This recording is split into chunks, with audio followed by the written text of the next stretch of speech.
Salut les filles, salut les garçons. Alors, très courte vidéo sur comment réussir ses examens quand on est en médecine ou en médecine vétérinaire. Alors, je me présente, je m'appelle Charlène, je suis en 5e année de médecine vétérinaire à Berne, en Suisse.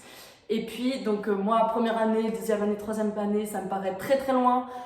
Tous ces examens qui sont durs, où on a l'impression qu'on va jamais réussir, qu'on est vraiment l'échec, même la définition de l'échec. Ça me paraît très très loin et pourtant c'était bien là. Il y a encore 1 an et demi, j'étais dans les examens avec des cernes jusqu'aux oreilles, j'en pouvais plus, enfin j'ai eu des mental breakdowns, tout ça, je vais en parler dans ma vidéo. Et puis voilà, donc là je suis en train de faire mes stages. Je serai de nouveau en révision là pour les examens fédéraux à la fin de cette année, donc dans 6 mois. Et puis en attendant, je profite de ma vie de stage où je ne suis pas en révision, où je profite de la vie même si on a des gardes et tout ça et que c'est un autre rythme de vie, c'est dur, c'est plus proche du monde de travail en fait. Et voilà. Mais la vidéo ne parle pas de moi, la vidéo c'est pour vous aider à passer vos examens. Juste un détail, ma sœur elle est en médecine humaine. En fait on a commencé ensemble, moi j'ai commencé médecine vétérinaire et elle médecine humaine.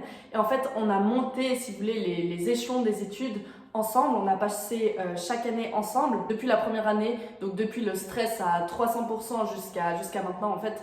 On a réussi toutes les deux chaque année sans passer au rattrapage, sans arrêter en fait, et puis tout du premier coup, j'ai envie de vous dire. Ça n'a pas été facile, hein, loin du tout, c'était vraiment, j'ai envie de vous dire, très dur. Mais voilà, je pense maintenant j'ai assez de recul avec toutes ces années et aussi avec, en voyant comment ma sœur elle travaille, enfin on a bossé toujours ensemble, en voyant comment elle travaille, en voyant comment moi je travaille. En fait on a assemblé tous nos tips en fait de comment réussir à masteriser tous vos examens.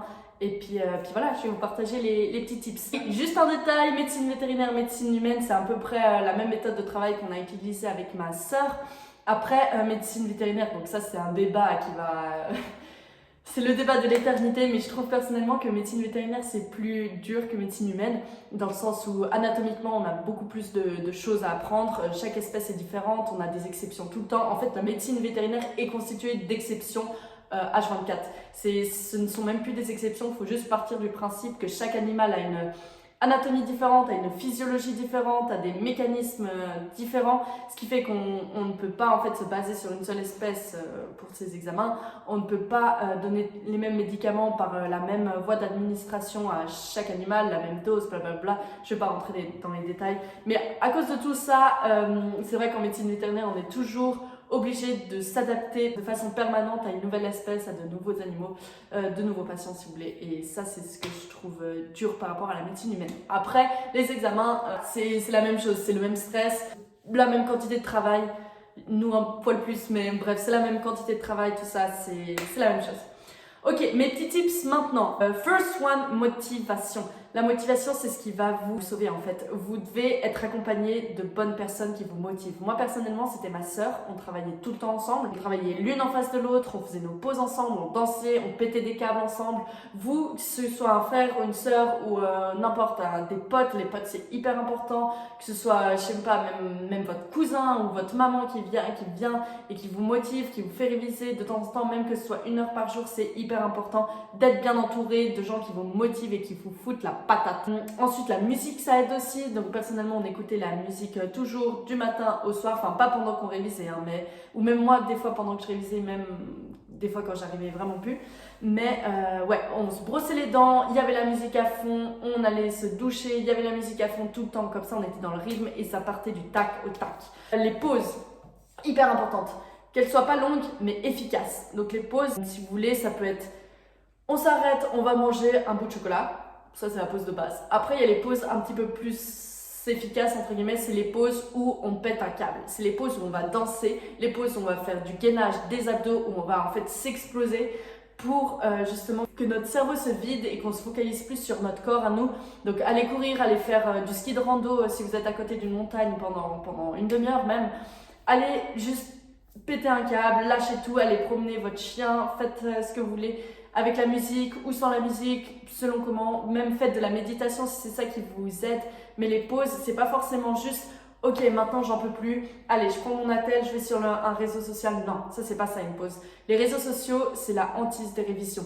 Quand on voit tous nos potes sur Instagram qui sont, je sais pas, aux Caraïbes ou en train de faire la fête, machin, et que toi t'es en train de te focaliser, et que t'es en train de bosser, et que la vie est dure, et que c'est horrible, et que t'as des cernes, que t'en peux plus, que tu dors pas tellement tu stresses. Bref, les réseaux sociaux, stop. Nous, ce qu'on faisait avec ma soeur, c'est qu'on supprimait tout ce qui était Instagram, Facebook de nos natels, comme ça on n'était pas, focalisé sur ça. Si vraiment de temps en temps on voulait aller checker, on allait sur nos ordinateurs et puis on faisait ça, mais vraiment pas longtemps. Et de temps en temps, je m'accordais 5 minutes pour faire ça. Et de temps en temps, je re-rentrais dans ce cercle vicieux que dès que j'en avais marre, je reprenais mon attel et puis j'allais de nouveau sur Instagram. C'est vraiment pas une bonne solution. Et quand je voyais que je faisais trop ça, en fait, je prenais mon attel et je supprimais toutes les applications. Voilà. Pour être efficace, l'efficacité, c'est le plus important. L'efficacité, c'est quoi? C'est se lever le matin, tôt, et être efficace du moment où on commence jusqu'au moment où on termine notre séance de révision. Si vous voulez, les séances de révision, je les compare souvent à des séances de sport dans le sens où il y a un début, une fin, et pendant la séance, c'est intense. Donc pendant la séance, on est focalisé sur nos cours, ou si on est dans une séance de sport, sur nos abdos par exemple, et puis on se donne à fond, on ne s'arrête pas, on ne réfléchit pas, voilà, il y a un début, une fin, et pendant cette séance, on se donne à fond. Ce que je faisais aussi souvent, c'est que je me chronométrais, donc je me disais, ok, ta ce cours, il fait par exemple 10 pages. Tu as 10 minutes pour le faire, 1 minute par page. Même si ça paraît impossible, en fait, ça vous oblige à aller vite, ça vous oblige à être efficace, à ne pas lire 10 fois la même ligne dans le vide, parce qu'après, dès que les 10 minutes sont passées, c'est passé, vous devez forcément passer à autre chose. Se lever tôt, se coucher tôt, ne pas faire ces révisions jusqu'à minuit, en fait. Après, ce que vous devez savoir, c'est qu'avoir des mental breakdowns, c'est complètement normal. Des fois, on pleure, c'est complètement normal. Mes amis me disaient souvent, mais toi, t'es un peu une armoire à glace, tu t'arrêtes jamais, on sait pas comment tu fais.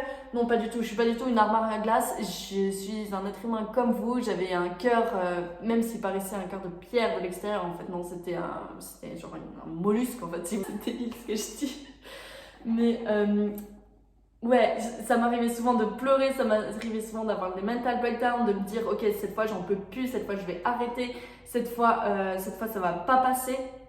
Et ça c'est complètement normal et il faut vous dire que tous les étudiants sont dans le même cas que vous. Tous ceux qui sont dans votre classe, même ceux qui ont l'air d'être les masters de la pharmacologie, de je sais pas quoi, non, pas du tout. C'est juste ceux qui bossent, c'est ceux qui vont réussir. Après, la technique, comment travailler, ça c'est le plus important. Mais si tu bosses régulièrement et si t'enchaînes les cours et que tu réfléchis pas, c'est bon, ça passe. Il faut penser que c'est uniquement temporaire, les révisions. C'est un passage difficile, c'est un passage obligé lorsqu'on veut faire des études comme médecine humaine, médecine vétérinaire, tout ça. Même si on veut faire d'autres études, ça vaut pour tous les étudiants. C'est des passages obligés difficiles, mais après la récompense, une fois qu'on a nos résultats et qu'on voit qu'on passe tout du premier coup et qu'on passe pas au rattrapage durant l'été, c'est hyper satisfaisant en vrai.